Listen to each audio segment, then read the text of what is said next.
Guys, welcome back to this channel. I hope you're all doing good. You know what's really got white folks raging right now? It's the fact that black people continue to thrive with less while many of them struggle, even though they have had access to more resources, more opportunities, and more advantages. So guys, I am just going to roll these clips. Stay tuned and kindly let me know your thoughts in the comment section. And I tell you what, nothing makes racist white people more pissed off than me, a white person, trying to educate about racism and trying to educate about what white privilege is and all these things. And it's so funny because these same people will argue with me till they are blue in the face about how they're not racist and we don't live in a racist institution and black and brown people have it so easy and racism doesn't exist anymore. But then they will turn around and say the most racist, ignorant, vile shit you've ever heard in your life. The disconnect is amazing. And this is why I make content like this, because it's so important. Because we do live in a racist institution, and we are all raised in racism as white people. This is simply a fact. And the crazy part about it is every one of us knows this. Even the ones who will sit there and fight with me to the death about it and act like it doesn't exist. Y'all know white people are racist. Y'all know about the casual racism, the casual microaggressions that we are raised in, no matter where we live in this United States of America. And this is why I will never stop. I will never stop trying to educate as a white person about racism and how we need to learn. We need to evolve. We need to do better, because everything in your life will get better when you stop being so ignorant. My point today is, well, not today, but at this moment, like, why does black joy bother some white people?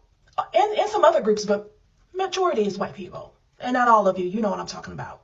You ever notice how the group of black folks, like, they come together laughing, dancing, and just vibing, and suddenly it's labeled as too loud, too ghetto, or too much? Jealousy. Jealousy. You know why? Because they couldn't strip that away. And it's surviving. But let's be real, it's not about the volume that's the problem. It's the vibrations, it's the freedom, it's the fact that we can still find joy after centuries of trying to be stripped of who we are. Every time black progress happens, America always pulls the rug. And this ain't new. We had Reconstruction. Then came Jim Crow. We had the Civil Rights Movement. Then came Nixon's war on black communities. And we got Obama. And then came Trump. Do you see the pattern? This country never gave up on racism. Every time we rise, they always retaliate. Keep in mind, history keeps receipts. You see the pattern? Because I know I do. They're so insecure that anybody having any sort of education, strengths that they don't have, they feel like it's an attack against them. Conservatives are so insecure that anyone having anything that they don't have, they're going to feel victimized by it. It's Saturday, so I gotta put y'all up on some more game before I head to Barnes & Noble. I'm getting a new book. Okay, listen. Another thing I've realized, y'all, is that a lot of people have not adjusted to the fact that black people aren't poor anymore. Yep, you heard me. A lot of people have not adjusted to the fact that black people have their education now. And I truly believe that's why we're having some of the problems that we're having. We can read now. Like, and I do the quotation marks because it's like, it's an expression.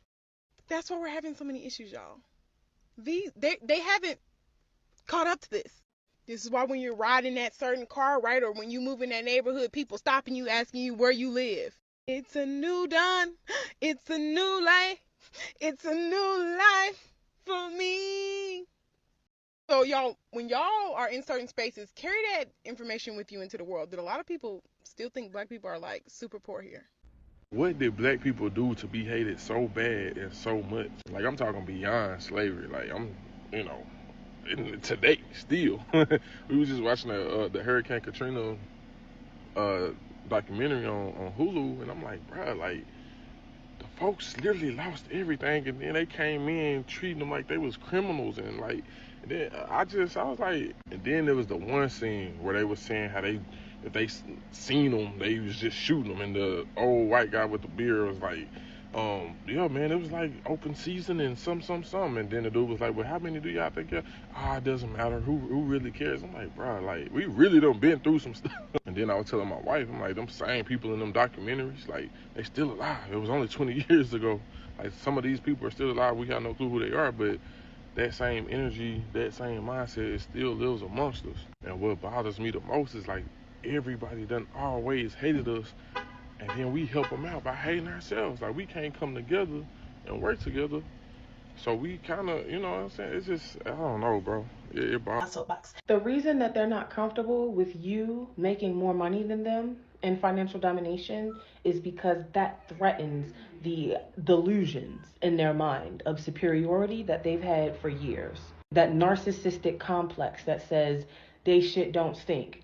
They have no consequences for their actions. You becoming rich, you becoming self-sufficient, you becoming wealthy through something like financial domination in the sex industry as a black girl, as in an industry that was made to sexualize you, to dehumanize you, to humiliate you, that challenges their stereotypes, that challenges their beliefs.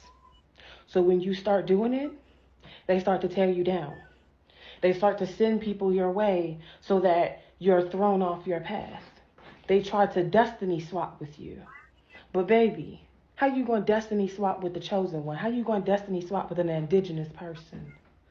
Some of y'all don't really know why life be kicking your motherfucking ass. And it's because, baby, you are tasting your whole bloodline worth of consequences for them actions. So keep your foot on their motherfucking neck. Don't come off the motherfucking gas for nothing. Charge top dollar. Be the most expensive bitch in your fucking hood. Be the most expensive bitch in your fucking niche. Cause baby, you got these bitches shook. Yeah, guys, before we roll the remaining clips, white folks raged as black people continue to thrive and shine even with less while they struggle despite having more. You know, guys, this video is diving deep into the truth about resilience, into the truth about strength and the power of black culture that refuses to be erased or broken. From history to the present day, black Americans have always found a way to build, a way to create, and also to inspire against all odds. And that unshakable spirit is what continues to make them unstoppable. Guys, watch this video, the remaining clips, as we are here to uncover why this truth triggers so much rage and how these struggles have only fueled the greatness of black people worldwide. So guys, join the discussion. Don't forget to subscribe, like, comment, and share. White rage is not about visible violence, but white rage is subtle. It is corrosive. It operates through the state legislatures, through Congress, through the judiciary, through school boards. It cloaks itself in legalities. Because it's so quiet, it's so subtle, you don't see it. And so I set out to blow graphite onto that fingerprint, to be able to trace white rage throughout time to 2016. And one of the things that became clear to me as I started thinking through how white rage works, it became clear to me that the presence of black people was not the trigger for white rage. It is the presence of black people with ambition. The presence of black people with drive. The presence of black people with aspirations. The presence of black people who achieve. It's the presence of black people who refuse to accept their subjugation. The presence of black people who demand their rights. That's the trigger for white rage.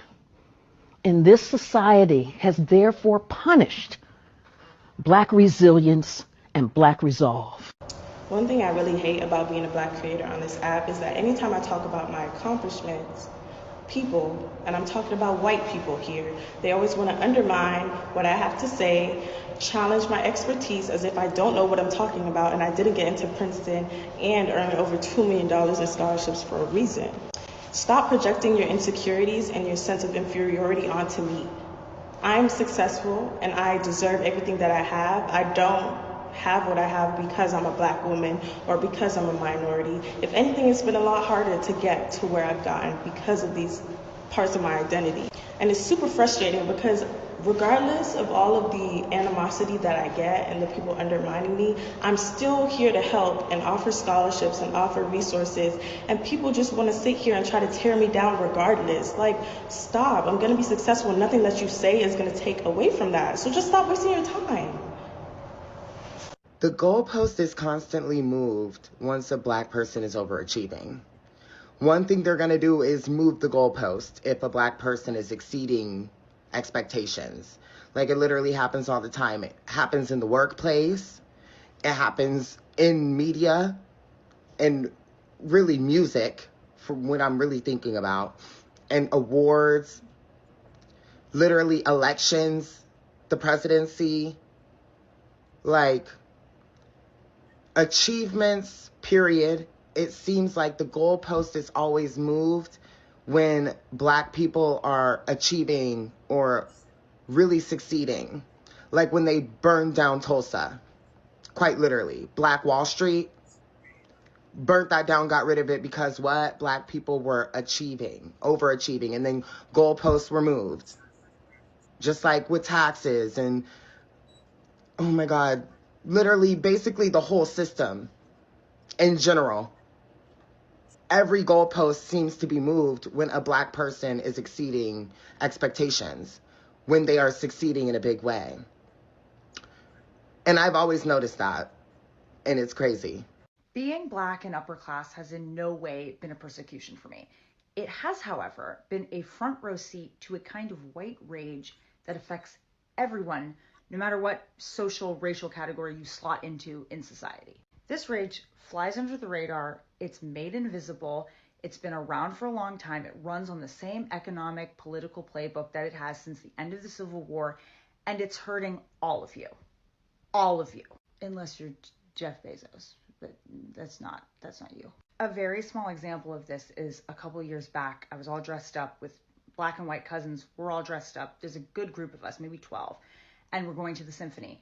This symphony is it's manned by tons of volunteers, right? People who want to help you, people who are excited to see young people come to the symphony. And we get there and I've got my 8 or 9 tickets all connected. And this older white woman, member of my community, is doing the scanning.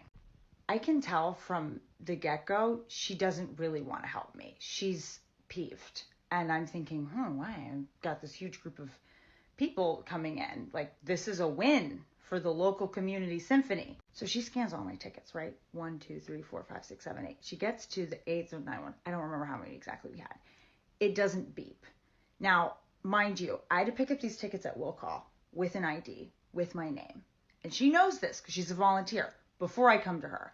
She scans the last ticket that has the symphony's name on it. I mean, it's got all the official stuff. And she explodes with this quiet anger and this total frustration. Like, she's just like, she knew it. She knew I was a thief.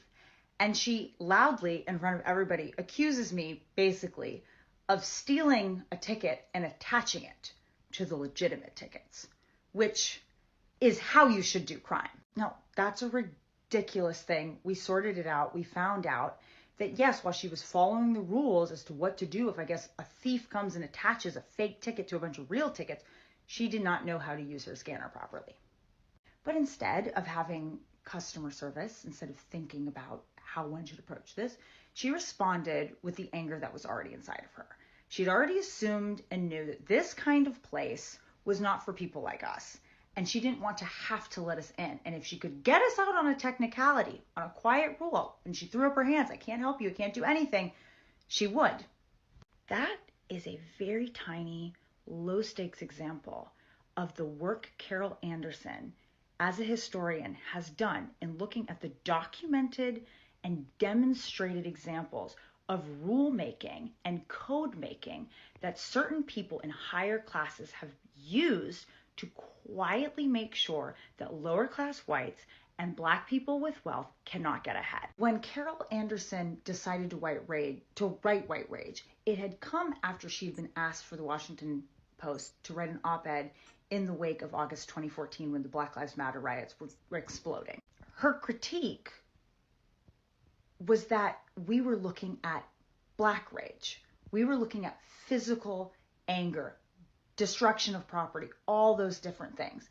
And she was making it very clear in that first essay and then in her book that you can't understand this rage unless you understand the other kind of rage. That's the rage that uses your political power, your legal power, to write laws and little caveats into things to make sure that you undermine the wealth of people believed to be Black, and you make sure that people who are believed to be white, who are in lower classes, never politically come together with those. Oh yeah, guys, for centuries, these people have taken from blacks, stolen from blacks, and tried to erase them. But no matter what, blacks still rise. They still build. They still create. And they still inspire. That resilience runs deep in their DNA. It's the same strength that allowed their ancestors to survive slavery, Jim Crow, and every form of systemic oppression. Yet still, they leave behind a legacy of brilliance that the world cannot deny. Meanwhile, the same people who benefit from privilege and stolen wealth are mad because even with less, Black people shine brighter. That's why they imitate their culture, they imitate their creativity, and also profit off their pain because they know without it they would have nothing. But here's the truth: you cannot stop what was built on strength, faith, and resilience. You cannot erase the culture that shaped America and influenced the world.